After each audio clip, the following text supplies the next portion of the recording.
étoiles. Bienvenue aussi à tous ceux et toutes celles qui découvrent cette chaîne et cette série d'interviews présentant auteurs et autrices.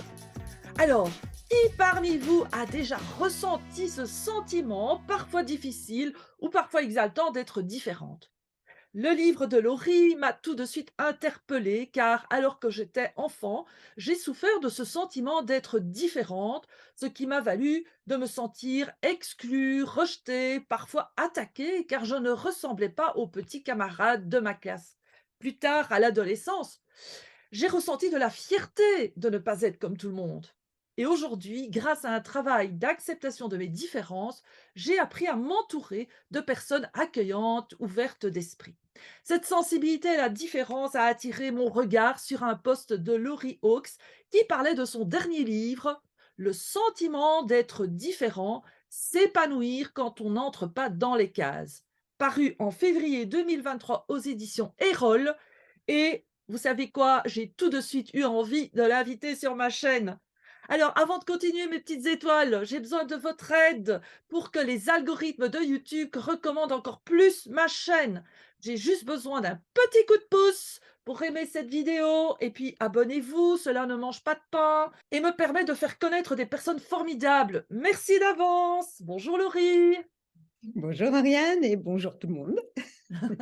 Bienvenue dans la boîte à livres. Et merci de m'inviter. Et si on entend mon chat qui râle, c'est normal. C'est une vieille minette et quand elle se réveille, comme elle est sourde, elle chante, elle vocalise pour pouvoir Oh, récupérer. oh, c'est trop chou. J'adore les chats. J'ai deux chats, deux chiens, plein de poules et même des cochons. Oh là là, formidable. Alors, Le sentiment d'être différent est ton 11e livre qui continue parfaitement les sujets que tu as abordés précédemment, comme la peur de l'autre ou la force des introvertis, pour ne citer que les livres les plus proches de celui que nous allons présenter aujourd'hui. Alors, Oui. pour te présenter, tu es psychopraticienne avec une expertise en analyse transactionnelle et tu es une parfaite bilingue avec des origines et une éducation anglo-saxonne. Alors, toi aussi, tu es différent de la majorité des psychopatriciens. Oui, c'est vrai. Euh, Puisqu'effectivement, en France, il n'y en a pas tellement qui ont ces origines américaines. Euh, et en même temps, je me sens proche d'eux. Donc, c'est une drôle de chose, ce sentiment d'être différent, hein, puisqu'on est souvent à cheval. Il y a des gens qui se sentent complètement différents, des gens qui se sentent complètement dedans. Mais toi et moi, nous avons donc eu des expériences d'enfance où nous étions d'une autre culture, où nous ne réagissions peut-être pas pareil, ou peut-être que nous ne parlions pas aussi bien. Je ne sais pas si tu étais... Moi, quand je suis arrivée en France, je ne parlais pas français, hein, donc Ah mes oui. premiers jours à l'école en France, j'ai passé ma première récré au coin, dans un coin de la cour, parce que quelqu'un essayait de me dire quelque chose derrière moi. Donc, je me retournais, mais je ne comprenais rien, évidemment. Et donc, comme j'étais retournée, on m'a envoyée au coin, mais je ne comprenais même pas ça. Donc, j'ai beaucoup d'empathie pour tous les enfants en particulier, mais aussi les grands, hein, qui arrivent, qui parlent pas la langue. On leur dit, si c'est un policier en plus, qui leur dit d'un air péremptoire quelque chose. Euh, Et s'ils disent I don't understand, ça, beaucoup de gens comprennent ça. Mais s'ils le disent dans une langue africaine ou en chinois ou quelque chose comme ça, on ne sait même pas qu'ils sont en train de dire je ne comprends pas. Euh, donc, ouais, Oui, c'est- effectivement. Moi, j'ai eu ça quand, j'ai été vivre un an au Portugal. eh, Je ne parlais pas le portugais et donc c'était compliqué. Alors, Laurie, dis-nous, en quoi ta différence a-t-elle été un moteur dans tes recherches sur cette thématique et dans le choix du sujet de ton livre?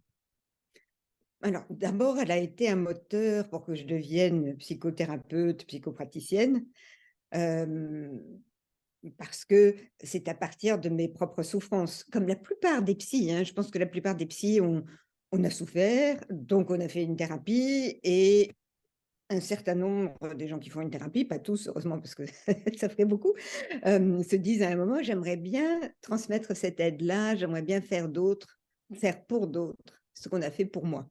Mmh. Donc ça m'a poussée dans cette direction-là. Et puis, chaque fois que je termine un livre, je me demande, bah, tiens, je vais pouvoir ajouter à ça. Mmh. Euh, et j'ai la chance d'avoir une très chouette éditrice chez Erol, Élodie Dussault pour ne pas la nommer, que j'apprécie beaucoup. Et on a réfléchi ensemble sur comment parler de ça, parler de la souffrance qui amène beaucoup de gens en thérapie. Mmh. Et c'est pas la seule, hein, mais c'est une des sources importantes et fréquentes de souffrance pour aller en thérapie. C'est qu'on Mmh. se sent être à part, on se sent pas faire partie, on se sent bizarre, ou comme disent beaucoup de gens, je suis normale. Beaucoup de gens se demandent s'ils sont normaux. Je suis passée par là et je voulais même appeler ce livre au début «Anormal et alors?» Il y avait un côté défi Mmh. dans mon envie de faire ce livre, mais Élodie m'a bien aidée à trouver un titre qui était plus attirant pour la plupart des gens. On peut plus facilement s'identifier à se sentir différent qu'à se sentir pas normal. Mmh. Tout à fait. Mmh. Mais selon toi, qu'est-ce que la différence?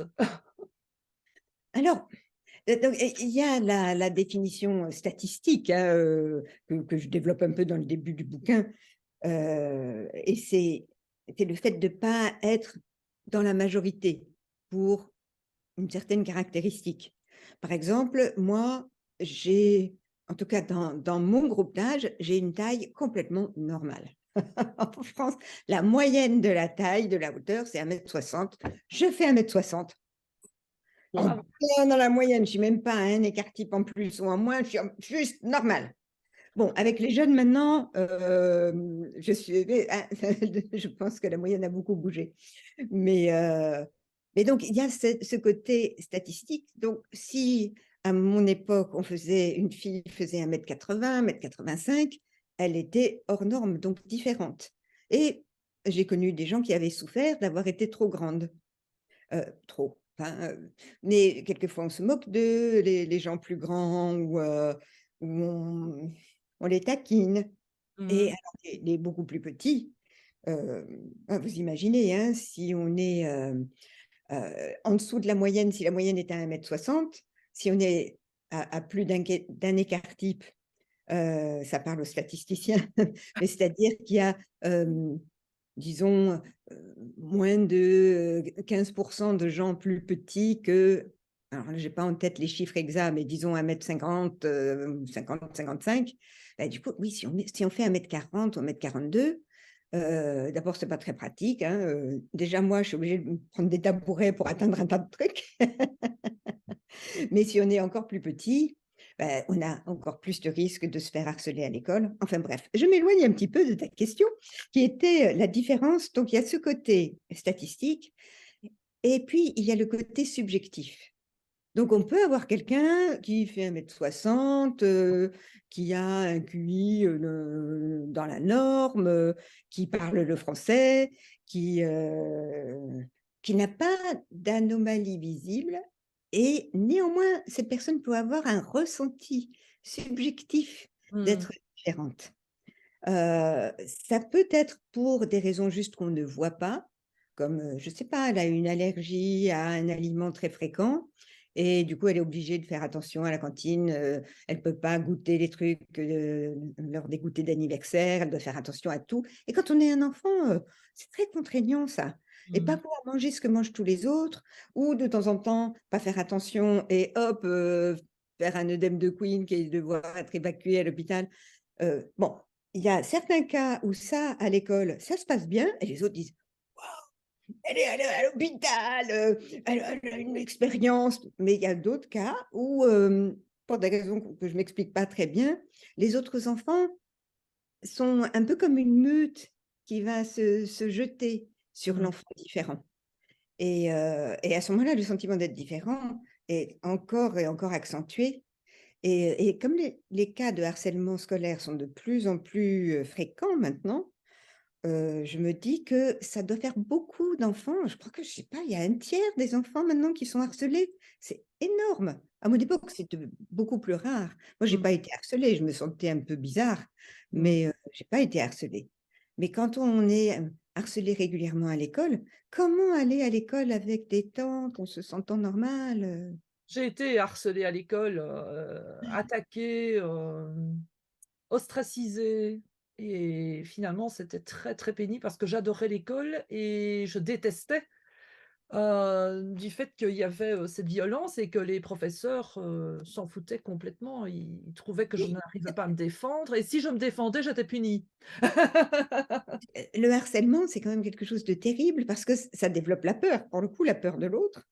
On peut se dire que finalement mes pareils ne sont pas des amis, mais plutôt des ennemis et on peut se replier, vouloir rester chez soi plutôt que de jouer avec des copains dehors, donc avoir de plus en plus de mal à avoir des relations spontanées avec les autres. J'ai presque envie de faire un lien avec, que dirais-tu de la différence que l'on tait, que l'on a en soi? Ouais. Tu en parles dans ton livre d'ailleurs de cette, différence-là. Oui, oui, oui. Alors, je vais d'abord faire un petit enchaînement avec le sujet précédent, c'est-à-dire, les gens que j'ai eus en thérapie qui avaient subi des harcèlements scolaires, très souvent n'en parlaient pas à leurs parents.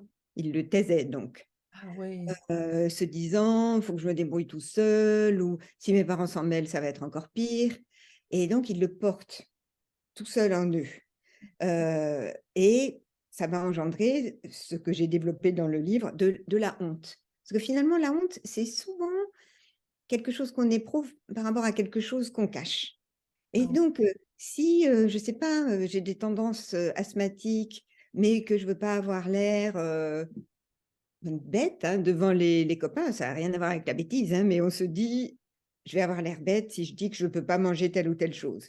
Donc, essayer de louvoyer, pas dire parce que j'ai honte. mmh. Honte d'être allergique, d'être asthmatique. Nous, de l'extérieur, on voit bien qu'il y a pas de quoi avoir honte. Mais la honte, ça vient très souvent sur des choses où il y a pas de quoi avoir honte. Mmh. Un enfant qui est abusé sexuellement, c'est pas à lui d'avoir honte.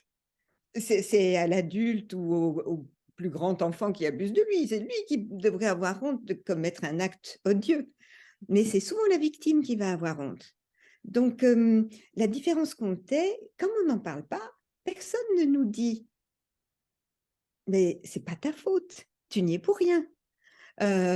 Et on garde ce secret qui devient de plus en plus gros, de plus en plus honteux, avec de plus en plus l'impression: «C'est ma faute». Et à ce moment-là, du coup, on ose moins en parler et plus gros secret, donc plus grosse honte et ainsi de suite, cercle vicieux.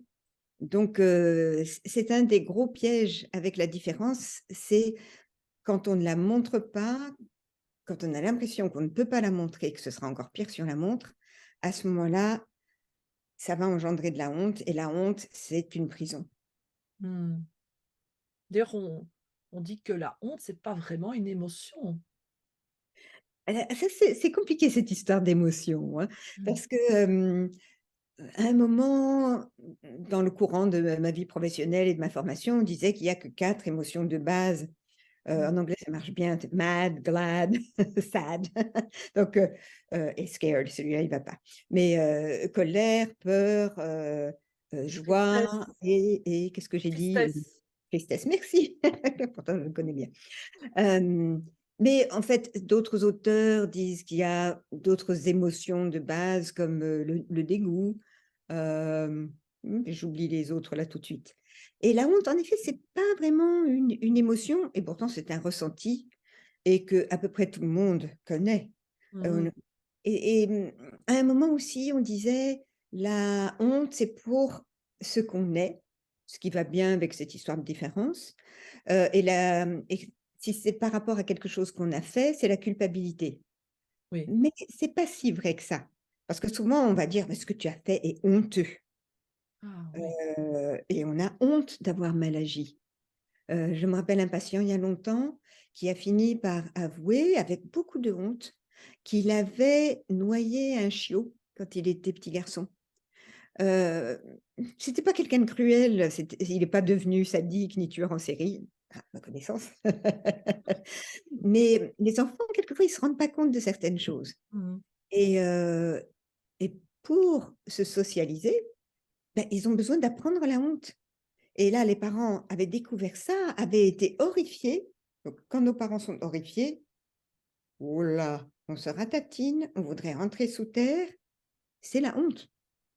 C'est vraiment ça la honte et c'est encore plus fort, je pense, que la culpabilité pour nous civiliser par rapport à une honte qui concerne quelque chose qu'on a fait.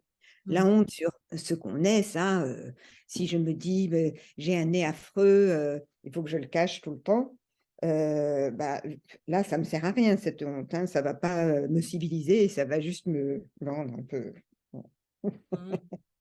Effectivement.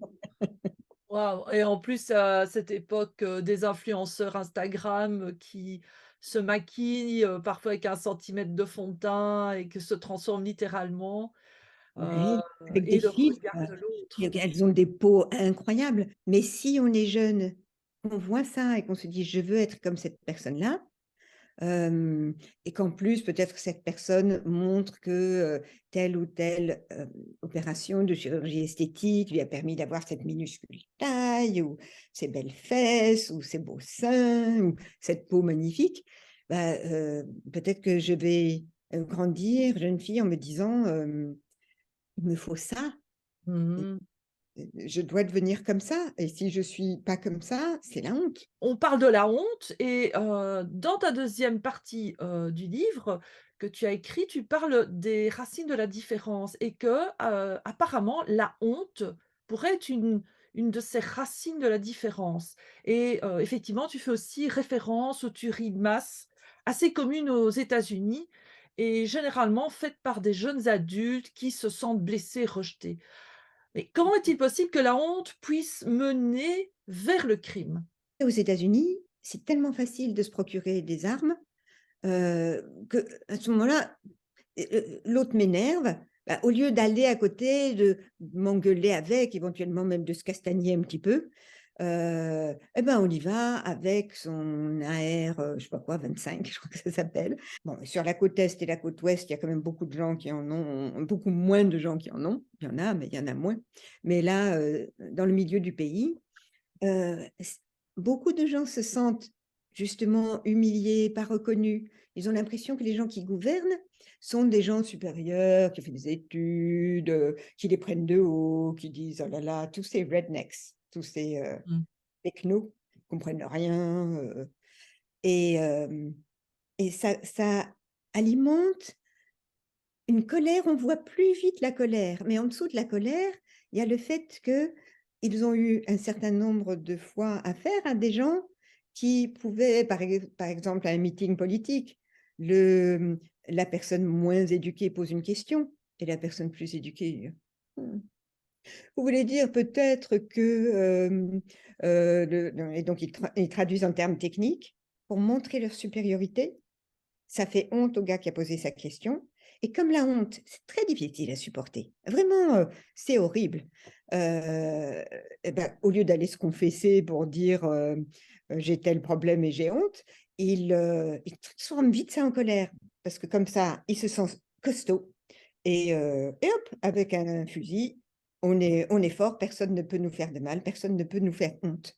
Mmh. Et les jeunes, c'est une des choses qui arrivent, c'est que comme il y a des armes dans beaucoup de maisons, s'ils ont été harcelés à l'école ou traités de bizarres, hein, c'est un des trucs vraiment les plus fréquents, surtout aux États-Unis. En France, je sais pas si c'est arrivé, à mon époque, pas du tout.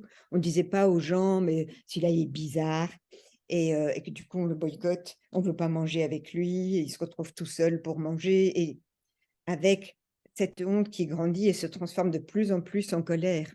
Mmh. Et un beau jour, bah, soit ils commettent un geste autodestructeur, soit ils prennent le fusil de papa, ils débarquent à l'école et ils tirent de préférence sur les jolies filles qui les ont ignorées, sur les profs qui les ont pas aidées, sur les gars qui les ont, repoussés, dédaignés, hem, Mmh. humiliés. Donc C'est intéressant puisque, à notre époque, enfin le discours, est de d'intégrer les différences, d'être, dans l'inclusion et de plus en plus, l'exclusion est présente. C'est assez curieux comme si il y avait, une intensification de qui vient rééquilibrer ou je ne sais pas si c'est un rééquilibrage, mais en tout cas, disons, des effets de balancier. On va d j'expliquerais ça plutôt comme des effets de balancier. C'est au plus on insiste sur l'inclusion, au plus, l'exclusion, devient, présente et intense. Oui. Est-ce que Oui, oui, je oui? suis d'accord avec toi, hein. Il y a un paradoxe là. Mmh, C'est qu'on veut inclure les gens en principe, c'est ça. heu, mais en même temps, on va voir que, ah là là, ils font des travaux pour mettre une rampe pour les handicapés.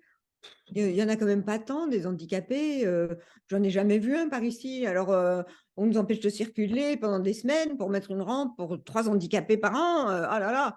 Donc, l'idée est d'aider les personnes en fauteuil et en même temps, il y a une agressivité qui peut sortir. Mmh, Heu, ou bien on veut inclure plus les enfants, comme on dit, issus de l'immigration et si on veut aider les gens à se loger, mais à ce moment-là, il y a une réaction de: «Ouais, mais alors toutes les places en HLM leur sont données à eux, c'est plein d'immigrés là-dedans, et nous, on est des vrais Français, on n'a pas droit à une habitation, à loyer modéré». Donc ça peut vraiment faire un backlash, un retour de balancier, heu, oui, qui met de la colère et il y a des bonnes différences et des différences qui continuent de nous énerver. Donc oui. avec les immigrés, il y a quand même beaucoup de gens qui continuent de trouver que, en tout cas de tel et tel pays, on continue de trouver qu'ils sont trop différents. Et ça se comprend. C'est pas si facile d'être vraiment amical face à une différence qui nous gêne. Je repense à un truc qu'avait dit Chirac quand il y a pas mal d'années, où il parlait, du fait que, bah, oui, il y a des endroits où il y a beaucoup plus de population, je ne sais plus comment il avait dit, je ne sais pas s'il avait dit immigrés, mais il ajoute: «Et puis il y a les odeurs». Il voulait pas dire ces gens puent, mais je crois, mais ces gens font une cuisine différente Ah oui. et du coup, comme je ne veux pas être quelqu'un qui rejette, mais je sens bien ce mouvement dans moi. Donc Mmh, je pense que beaucoup de gens ont ce mouvement en eux de, «Ah mais cette personne elle a l'air bizarre» ou, mmh, «Oh là là, il y a un mongolien». Ils vont pas dire un trisomique, ils vont et on sent, il y a un mongolien. Bouf, c'est chiant, ça parle tout le temps, c'est bruyant, et il faut finalement s'éduquer pour arriver mmh. à être amical avec cette différence et se dire: «Ah tiens, cet enfant a l'air trisomique, hem, d'abord, j'ai à brancher une autre patience que pour un enfant dont les parents devraient en effet lui dire: «Non mais tu cries pas sans arrêt en train» hem et éventuellement même, être prêt à aider si besoin. Mmh. Heu et pareil avec ces gens de cultures différentes, peut-être une culture plus bruyante ou qui fait une cuisine qui a pas la même odeur, ben, c'est tout un travail sur soi pour pas rejeter cette différence et Oui. si on la rejette et ben, ça crée une hostilité. Mmh. On va en un sens essayer de faire honte. Un des réflexes des gens qui se posent pas trop cette question vont dire quelque chose comme, «Ouais, mais enfin bon, fermez votre fenêtre parce que c'est la France ici, moi je suis française». Heu et Ouais. le message caché là-dedans, c'est: «Vous êtes inférieur. Alors, Mmh. un Rome fait comme les Romains. Faites une cuisine qui a des odeurs françaises, hein, Mmh. et puis respectez nos horaires et notre façon de faire et à ce moment-là, d'accord, je veux bien, même si vous avez une tête un peu différente». Mais, Mmh. mmh, c'est un travail. Beh, oui, d'ailleurs, l'intérêt de ton livre, c'est qu'il apporte des pistes pour s'approprier sa différence et tu as d'ailleurs un outil puissant, hein, l'analyse transactionnelle. Oui. Tu as un C'est exemple à nous partager, c'est Alors, l'analyse réactionnelle, hem, c'est une méthode qui a un ensemble de concepts qui sont faciles à s'approprier à un premier niveau. Après, quand on est thérapeute dans cette méthode, on creuse les niveaux et ça n'est pas juste à la portée de la première lecture. Il faut en général une formation, enfin en général, je pense toujours. Hem, mais ces outils qui sont faciles à s'approprier, ça permet d'expliquer des choses aux gens. Par exemple, un des concepts que j'utilise beaucoup avec ces personnes qui souffrent de leurs différences, c'est, le concept des états du moi, vu sous une forme simplifiée. Et donc on a tous à l'intérieur de nous un état du moi enfant, et c'est en général celui-là qui souffre de la différence et se demande: «Est-ce que je vais être accepté ou vaut mieux que je me cache?» Et pour rassurer cet enfant intérieur, il faut que la partie de nous qui s'appelle parent soit un bon parent. J'ai fait un trou entre les 2 parce que là, il y a un adulte entre le parent et l'enfant. Et c'est vraiment tout un travail ça de développer à l'intérieur de soi un parent sympathique. Par exemple, je reprends l'allergie alimentaire, heu et on me propose un truc à manger. Dans ma partie enfant, je suis un peu partagée, je dis: «Oh, j'ai tellement envie, mais j'ai peur de faire une crise». Et éventuellement, si je suis tentée de goûter, peut-être que mon parent interne va dire: «Mais imbécile, mais pourquoi tu fais ça? Tu vas voir, tu vas tout gâcher maintenant». Et si je me fais ça, bah, à l'intérieur, je me ratatine. Parce que Mmh. quand on se critique comme ça, surtout de façon virulente à l'intérieur, l'enfant se ratatine. Et à ce moment-là, on va plus parler à personne. On va être là à se dire: «Oh, pourvu que je fasse pas de crise, pourvu que je fasse pas de crise». Et si les gens disent: «Bah alors, tu joues pas avec nous?» «Heu, si, bon». Et à ce moment-là, je deviens la timide et personne veut jouer avec moi et hop, top, top, top, différente, de plus en plus différente, machin.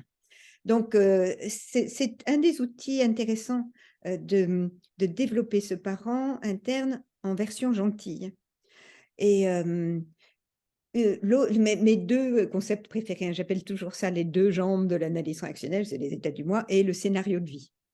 Et donc travailler sur le scénario de vie, c'est sortir d'un scénario étant, mon histoire de vie, comment je me définis. Et donc, par exemple, si j'ai un scénario de personnes différentes, je me dis: «Ouais, bah, de toute façon, moi, je suis bizarre, alors, personne n'a envie d'être avec moi». C'est un résumé d'un scénario. Et Mmh. dans une bonne partie de ma vie, on m'emmène dans un endroit différent et je suis là avec mes idées sur moi, «Oui, de toute façon, moi, je suis bizarre, personne ne veut être avec moi, bon». Donc, je suis un peu renfermée, et il y a toutes les chances que personne ne joue avec moi parce que je suis, Hem, donc de travailler à changer le scénario, changer cette croyance sur moi, changer la façon dont je me comporte, hein, au lieu de faire: que je regarde les gens, que je leur dis bonjour, bah, il y a plus de chances qu'ils me disent bonjour aussi et du coup, ça ne vient pas renforcer mon côté: «Je suis bizarre, personne ne veut de moi». Heu, Mmh. je simplifie beaucoup, hein, souvent il faut pas mal de Oui. temps en thérapie pour ça, Oui, mais parce que finalement, ce dont tu parles, c'est de toutes ces histoires que nous nous racontons à propos de nous-mêmes et du monde oui, et qui, façonnent, notre identité et qui, nous emprisonnent parfois oui. et donc ce que tu es en train de nous dire, c'est qu'il est possible de changer ces histoires. Oui, oui, et j'aime bien comment tu as résumé, tu disais: «Façonne notre identité et nous emprisonne parfois». C'est-à-dire que le scénario de vie, il y a une partie qui est qui je suis et il y a en général pas besoin de tout changer dans un scénario. Il y a besoin de changer les parties qui nous emprisonnent. Donc les définitions négatives de nous-mêmes ou des autres, de des visions du monde qui le rendent, effrayant, qui nous donnent pas envie de sortir dedans. Ça, il y a besoin de changer. Mais il y a plein d'autres aspects, si je me dis, je sais pas quoi: «Je suis une fille sérieuse». Donc même les choses positives, il y a à regarder si je vais pas trop loin avec ça. Si j'aime bien me dire: «Je suis quelqu'un de gentil», c'est très bien. Si je me rends compte qu'en étant gentille, et ben, je me sacrifie tout le temps, je veux aider les autres tout le temps, ce qu'on appelle être sauveur. Là, il y a à rectifier la façon dont je me comporte à partir de ce désir d'être quelqu'un de gentil. Et En comment tout fait-on alors pour, changer ce narratif qui nous fige ouais. dans nos relations? Et oui, il y a plusieurs angles où on peut changer ça. Au bout du compte, on veut changer la croyance sur soi. Donc ce qu'on se raconte sur, qui je suis comme personne, comment sont les autres, comment est le monde, comment est la vie. Donc mais souvent c'est ce à quoi on arrive en dernier. On peut changer les comportements qu'on met en œuvre, Et puis, on peut changer le fait que, si par exemple, pendant notre interview avec toi, j'étais en train de me dire: «Oui, bon, elle me fait cette interview, mais en fait, c'est probablement pour se moquer de moi. Elle va poster les trucs les plus moches, j'ai pas envie de lui parler», que je te réponds à peine, ou que je te réponds sans te regarder en me disant: «Pff, de toute façon, à quoi ça sert?» heu, ça ne produira pas de bons effets. Mmh. Si je suis pleinement dedans, comme je crois l'être là, mais que toi, tu sois quand même quelqu'un qui, soit pas très sympa avec moi, bah, ton bouquin est sorti en même temps et tu préfères saborder le mien. À ce moment-là, tu postes, tu fais un montage où tu mets tous les moments où j'ai le plus l'air bête, et tu coupes tous les trucs où j'ai, dit des choses intéressantes, et à ce moment-là, je regarde après ce que tu as fait et ma tendance, ce sera d'utiliser ça pour me confirmer: «C'est bien ce que je pensais, je suis bizarre, personne ne s'intéresse à moi, puis alors les gens sont malveillants». Bon, mais donc ce dernier changement possible, c'est de pas s'en servir. Mmh. Si tu faisais un montage comme ça et que je regarde ça, je pourrais aussi dire: «Bah, non, j'ai le souvenir d'avoir dit des quelques trucs quand même bien plus intéressants que ça, donc c'est pas moi qui suis idiote». Et elle avait pas l'air méchante cette Oriane, donc je sais pas, est-ce qu'elle a eu un drôle de moment où ça se trouve elle s'est trompée et elle a mis en ligne les chutes au lieu de mettre en ligne la partie qu'elle Ça, c'est voulait clever ça. mais je vais me mettre à imaginer des solutions possibles plutôt que d'aller automatiquement dans: «C'est bien ce que je pensais». Mmh. Et tant qu'on est bloqué dans son scénario, on prend tout ce qui nous arrive comme confirmation de nos, Finalement, convictions. c'est une histoire de lunettes. Absolument. Changeons de lunettes. Mais c'est ça, cherchons d'autres, solutions possibles. D'autres filtres aussi, Oui, puisque ces scénarios enfin, cette histoire que nous nous racontons, ces scénarios sont comme des filtres qui, n filtrent, toutes les informations qui nous arrivent. absolument, parce que si je reste sur cet exemple-là, Mmh. disons qu'après tu mets en ligne une très chouette interview où tu as, supprimé les moments où je bégayais trop et que ça rend bien. Et Mmh. ben, avec mon filtre, je peux ne pas le voir. Je peux vraiment minimiser l'importance de ça. Dire: «Ouais, bon, bah, voilà, c'est une bonne pro, elle a fait ça bien, mais voilà, c'est elle qui m'a dicté les réponses» ou je sais pas quoi, enfin, c'est parce qu'elle a amené des bonnes questions et ne pas m'appuyer dessus pour dire: «Ouais, chouette, j'ai bien expliqué mon bouquin». Ce Mmh. qui n'est pas extraordinairement narcissique. Ce qui serait narcissique et là, c'est un autre problème de scénario, mais heu, c'est le problème de la différence où on se croit: «Non, mais moi, je suis, plus intelligente que tout le monde». C'est je regarde et je dis: «Ouais». Pas mal. Enfin, elle aurait pu poser des questions plus intéressantes quand même. Et là, je renforce un autre type de scénario et où on s'isole aussi, hein. Je m'attendrai beaucoup moins là-dessus parce que je m'identifie pas tellement. Mais les gens qui sont dans une différence plus narcissique sont aussi dans une grande solitude souvent. Heu, Elle nous attendrit tous beaucoup moins parce que, ce côté supérieur, ouais, on a plutôt envie de te descendre de ton piédestal, toi. Mmh. Mmh. Heu Oui. Et c'est tentant et c'est une mauvaise idée parce que, souvent, ils le vivent très, très, très, très mal. Mmh. Donc les scénarios, ouais, le scénario de vie, c'est le cœur de l'identité humaine et c'est un travail qui a l'air simple, mais pour arriver à, absorber et vraiment garder des changements là-dedans, Mmh. souvent il faut une thérapie un peu longue. Oui. Si on se dit: «Je vais faire ça en une dizaine de séances avec cette personne», on peut comprendre plein de trucs en Ah une oui. dizaine de séances. Mais changer, ah, si on a, renforcé ça pendant 30 ans, 40 ans, 50 ans, on va pas le changer en 10 séances, Ah hein, oui. 10 heures, non, ça fait pas le poids. Je dis pas qu'il faudra 50 ans pour changer ça, mais il va falloir, un contact régulier, avec cette personne qui régulièrement me rappelle: «Nous avions vu ça, et ça c'était finalement, vous étiez d'accord, je dis vous, hein, parce que Oui. c'est ma patiente. Vous étiez d'accord que ça ne signifiait pas que vous étiez une idiote dont personne ne se soucie. C'était juste la façon dont réagit habituellement cette personne-là. Heu, Mmh. ah oui, et puis on le renforce et tu peux consolider le changement qu'on avait trouvé dans les séances précédentes. Et justement, comme tu le sais, comme, toutes les étoiles le savent, je pratique les constellations, systémiques des familles et moi, ce que j'ai observé, c'est qu'il y a beaucoup de loyauté inconsciente et que parfois nos scénarios et nos histoires auxquelles nous nous identifions sont aussi en lien avec, ce désir d'appartenir à notre famille, à notre groupe, à notre communauté. Oui. Et peuvent aussi, être un élément important dans ce sentiment de fierté d'être différent. Oui, si toute la tribu a la même différence et que c'est une chouette tribu, ou même une tribu un peu, ostracisée, mais quand même, tout le monde dans la tribu est fier de notre différence. Ouais, nous on est je sais pas quoi, on est tous chauves, mais on est fiers d'être chauves. Bon ben, ça va. Mmh. Mais, si notre, tribu, on y appartient, mais parce que, bah, oui, mais nous on est tous des minables dans la famille, hein, qu'est-ce que tu veux?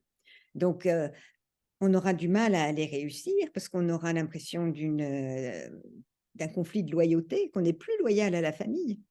Donc on va soit devenir un raté comme toute la famille, soit on réussit, mais on ne se sent plus appartenir à la famille. Ah, ah, alors on va être différent du reste du monde ou différent de la famille, c'est un dilemme difficile et là, on a souvent besoin de soutien aussi. Je dis pas que tout le monde doit avoir un thérapeute, mais un thérapeute, par exemple, aide avec ça, mais ça peut être un conjoint, ça peut être un très bon ami ou plusieurs Des bons amis. expériences de vie peut-être aussi. C'est ça. Une forme Mais c'est compliqué, hein? d'intelligence, intérieure qui nous permet de faire la part des choses. Oui, mais c'est vrai, c'est difficile parce que si j'ai une faille, qui me dit: «Ben, voilà, je viens de la famille, Dupont, on est tous des minables». Quand je vais aller à la fac, si j'arrive à aller à la fac, que j'ai assez confiance, bah, je vais peut-être soit choisir d'autres losers comme moi, soit, rester toute seule parce que j'ose pas être avec les gens qui sont pas losers. Ou Mmh. choisir même des gens qui sont pas losers, mais qui vont régulièrement, dire: «Oui, mais enfin toi, petite Laurie, je sais pas comment ça se fait que tu sois dans la fac, mais tout le monde sait que tu vas jamais y arriver». Et Ah, donc eux, ils vont me renforcer régulièrement mon scénario. et là tu Donc parles du syndrome de l'imposteur finalement? il y a ça, c'est l'imposteur, hein, que j'ai aussi mis dans le livre, mais aussi du fait que, par exemple, une jeune femme qui a été maltraitée dans sa famille va souvent épouser un type pas gentil Ah oui. et que de temps en temps, j'ai des femmes qui ont été maltraitées enfant et qui se sont trouvées un mari gentil et je me dis: «Mais, merci, les étoiles d'avoir envoyé cet homme-là sur son chemin et à elle d'avoir su le reconnaître et le prendre». Parce que souvent, inconsciemment, alors qu'on se dit consciemment: «Moi, je veux un homme gentil», on va prendre un alcoolique comme papa, qui va nous taper dessus comme papa, à cause du scénario. Parce qu'on a les lunettes et les seuls hommes qu'on voit, c'est ceux qui, même s'ils le cachent là, au moment où on le rencontre, mais nos petites antennes nous font Mmh. détecter: «Ah celui-là, ça va être une brute vineuse, avinée aussi». Heu, donc bon. Ouais. Laurie, nous arrivons tout doucement à la fin de cette interview et si tu avais une recommandation à faire à nos auditeurs et auditrices, quelle serait-elle? Hem c'est pas forcément facile, mais ce serait en résumé, heu, tâchez de vous convaincre que votre différence est intéressante. Ce que tu as décrit pour toi, hein, Oriane. Mmh. Hem, même si c'est une différence difficile à vivre, que je sais pas, il vous manque une jambe, que, vous avez un trouble d'hyperactivité, que vous êtes hypersensible, bon, si comment dire? Si vous avez conscience de cette différence, au lieu de juste, la perception vague et floue que je suis pas normale. Mais dès que Mmh. vous sentez: «Ah, c'est ça ma différence, ah là là», se dire: «Bon et ben, voilà, ça me met dans les gens plus rares, ça veut pas dire que je suis meilleure, mais c'est intéressant. Ça fait partie de moi et ça fait pas de moi quelqu'un de moins bien. Eh bien, un tout grand merci Laurie d'avoir accepté de faire cette interview qui, je l'espère, chers auditeurs, chères auditrices, vous permettra d'apprécier votre propre différence et vous permettra de l'assumer, mais également d'accueillir les personnes différentes sans en avoir peur. Alors, pour ne rater aucune des prochaines interviews, abonne-toi à ma chaîne, aide-moi à rendre plus visible mes invités en cliquant sur le petit pouce, active la cloche pour ne rater aucune des vidéos. Et puis surtout, moi, je t'invite à partager avec tes amis. Cela ne pourra que faire du bien. Et je vous dis au revoir. Au revoir Laurie. Au revoir Oriane et merci de cette interview bien sympathique.